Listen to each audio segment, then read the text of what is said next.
watch this topic in Hindi, skip to the timestamp of 3 minutes 5 seconds. Welcome to Legal Update program. The topic of discussion is caste-based segregation of prisoners. First of all, let's see why is it in the news. Recently, in the case of Sukanya Shanta versus Union of India and others, the Supreme Court has set aside caste-based discriminatory provisions of prison manuals of several states, which provided for allotment of work based on caste of the prisoners and their segregation. Background of the case.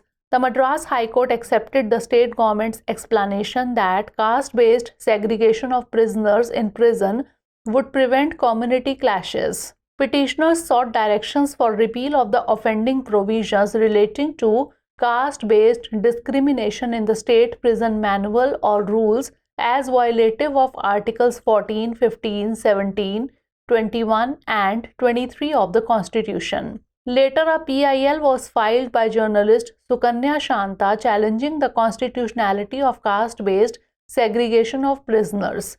Court observation. A bench of Chief Justice of India Dr. D.Y. Chandrachud comprising Justices J.B. Pardiwala and Manoj Mishra observed that the distribution of manual work among prisoners based on their caste hierarchy is discriminatory and unconstitutional. The court also noted that the philosophy of separate but equal has no place in the Indian Constitution. The court ruled that assigning cleaning and sweeping to marginalized caste and cooking to higher caste prisoners constitutes direct caste discrimination, violating Article 15 of the Constitution.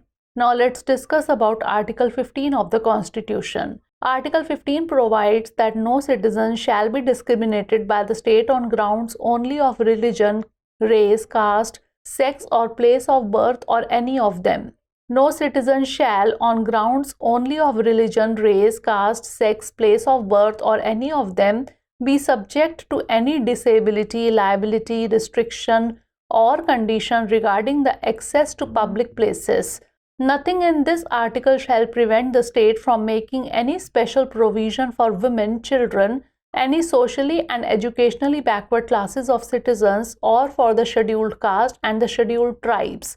Case law. State of West Bengal versus Anwar Ali Sarkar, 1952.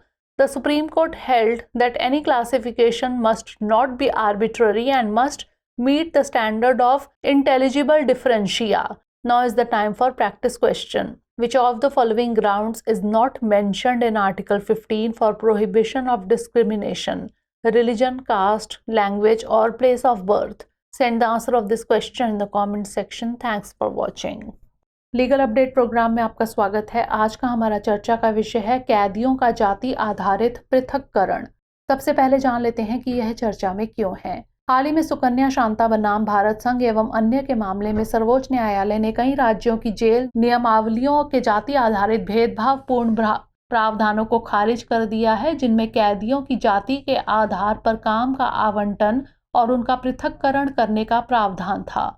मामले की पृष्ठभूमि जान लेते हैं। मद्रास उच्च न्यायालय ने राज्य सरकार के इस स्पष्टीकरण को स्वीकार कर लिया कि जेल में कैदियों का जाति आधारित पृथक्करण करने से सामुदायिक झड़पों को रोका जा सकेगा।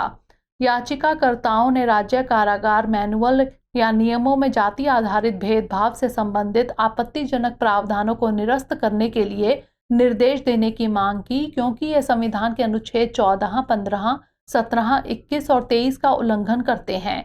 बाद में पत्रकार सुकन्या शांता द्वारा एक जनहित याचिका दायर की गई, जिसमें कैदियों के जाति आधारित पृथक्करण की संवैधानिक वैधता को चुनौती दी गई।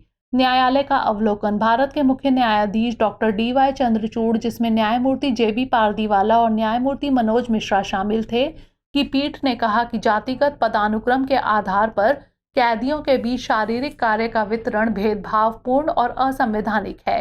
न्यायालय ने यह भी कहा कि अलग लेकिन समान के दर्शन का भारतीय संविधान में कोई स्थान नहीं है। न्यायालय ने फैसला दिया कि हाशिए पर रहने वाली जातियों को सफाई और झाड़ू लगाने का काम तथा उच्च जाति के कैदियों को खाना पकाने का काम सौंपना प्रत्यक्ष रूप से जातिगत भेदभाव है, जो संविधान के अनुच्छेद 15 का उल्लंघन है। संविधान का अनुच्छेद 15 में प्रावधान है कि राज्य द्वारा किसी भी नागरिक के साथ केवल धर्म, मूल, वंश, जाति, लिंग या जन्म स्थान या इनमें से किसी के आधार पर भेदभाव नहीं किया जाएगा। किसी भी नागरिक को केवल धर्म, मूल वंश, जाति, लिंग, जन्म स्थान या इनमें से किसी के आधार पर सार्वजनिक स्थानों तक पहुंच के संबंध में किसी भी प्रकार की अक्षमता, दायित्व, प्रतिबंध या शर्त के अधीन नहीं किया जाएगा। यह अनुच्छेद महिलाओं, बच्चों, सामाजिक और शैक्षिक दृष्टि से पिछड़े नागरिकों के किसी वर्ग या अनुसूचित जातियों और अनुसूचित जनजातियों के लिए कोई विशेष उपबंध करने से नहीं रोकेगा। संबंधित केस पश्चिम बंगाल राज्य बनाम अनवर अली सरकार 1952। सर्वोच्च न्यायालय ने कहा कि कोई भी वर्गीकरण मनमाना नहीं होना चाहिए और उसे समझदारी पूर्ण विभेद के मानक को पूरा करना चाहिए। आइए नोट कर लेते हैं अभ्यास प्रश्न। निम्नलिखित में से कौन सा आधार भेदभाव के निषेध के लिए अनुच्छेद 15 में उल्लिखित नहीं है? धर्म, जाति, भाषा या फिर जन्म स्थान? इसका उत्तर हमें कमेंट सेक्शन में जरूर भेजिएगा। धन्यवाद।